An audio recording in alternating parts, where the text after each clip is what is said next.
નમસ્કાર મિત્રો, ફરી એકવાર આપણી યુટ્યુબ ચેનલ પર નવા વિડીયો સાથે આપનું હાર્દિક સ્વાગત કરું છું. જો તમે આ ચેનલ પર નવા હોય તો આપણી ચેનલને સબસ્ક્રાઇબ કરી લેજો જેથી સરકારી ભરતી લગતી અવનવી અપડેટ્સ મળતી રહે. જો તમે આપણા વોટ્સએપ ગ્રુપમાં ન જોડાયા હોય તો તેની લિંક ડિસ્ક્રિપ્શનમાં આપેલી છે, જેમાં ક્લાસ 3ની ભરતીઓ તે ઉપરાંત શિક્ષક ભરતી અને આંગણવાડી ભરતી માટે અલગ અલગ લિંક આપેલી છે, તેનાથી તમે જોડાઈ શકો છો.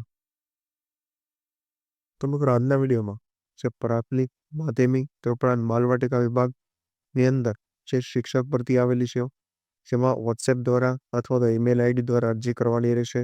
ત્યારબાદ ટેટ ટાટ પાસ હોવું તે શિક્ષક ભરતી માટે ફરજિયાત નથી. લાયકાતની વાત કરવામાં આવે તો અલગ અલગ પોસ્ટ માટે 8 પાસ, 10 પાસ અને પીટીસી, બીએ, બીએડ જેવી લાયકાત દર્શાવવામાં આવેલી છે. તો આ વિશેની સંપૂર્ણ વિગતવાર માહિતી આપણે આગળના વિડીયોમાં જોઈશું. તો ચાલો મિત્રો વિડીયો શરૂ કરીએ. તો મિત્રો સૌપ્રથમ તમે જોઈ શકો છો પ્રાથમિક, માધ્યમિક અને ઉચ્ચતર માધ્યમિક વિભાગમાં જે સ્ટાફ જોઈએ છે, જેમાં પ્રાથમિક વિભાગ ધોરણ 1 થી 8 ગરબા એમાં જે પીટીસી, બીએ, બીએડ અથવા તો બીએસસી, બીએડ જેવી લાયકાત દર્શાવવામાં આવેલી છે, જે તમામ વિષયોમાં ભરતી છે. ત્યારબાદ માધ્યમિક વિભાગ બીએ, એમએ લીએડ અથવા તો બીએસસી લીએડ અને તેમાં પણ જે તમામ વિષયોના તો જે ભરતી દર્શાવવામાં આવેલી છે. ત્યારબાદ ઉચ્ચતર માધ્યમિકમાં આર્ટ્સ અને કોમર્સમાં ભરતી છે, જેમાં વિષય અને લાયકાત તમે જોઈ શકો છો.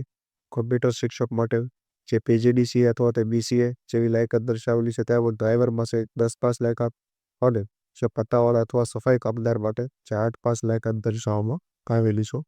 તો તમે આ મુજબ અરજી કરી શકો છો.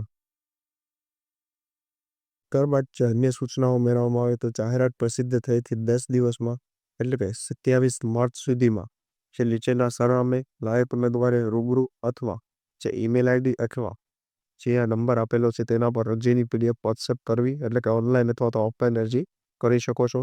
તમામ સર્ટિફિકેટ ખરી નકલ અને અનુભવના પ્રમાણપત્રની ખરી નકલ રૂબરૂ બોલાવવામાં આવે ત્યારે સાથે લઈને આવવું. જે લાયકાત પ્રમાણે પગાર રહેશે, અનુભવ ઉમેદવારનો અગ્રતા ક્રમ આપવામાં આવશે. ત્યારબાદ જે શાળાના કોન્ટેક્ટ નંબર, અરજી મોકલવાનું સરનામું, ઈમેલ આઈડી અને સરનામું સંપૂર્ણ માહિતી અહીં આપવામાં આવેલી છે, જે બોટાદ જિલ્લાની છે. તો તમે જોઈ શકો છો. તો મિત્રો તમે જોઈ શકો છો જે ભાવનગરની અંદર 17/3/25 રોજ જે સુવાસિની વિદ્યા મંદિર બોટાદમાં જે જાહેરાત આપવામાં આવેલી છે, એટલે 10 દિવસ 27 માર્ચ સુધીમાં તમે એ અરજી કરી શકો છો. આની અન્ય માહિતીઓ અને પીડીએફ અને કોઈ પણ જે હેલ્પ તમને આપણા વોટ્સએપ ગ્રુપ પરથી મળી જશે. તો આજના વિડીયોમાં બસ આટલી. ફરી મળીશું નવી માહિતી સાથે.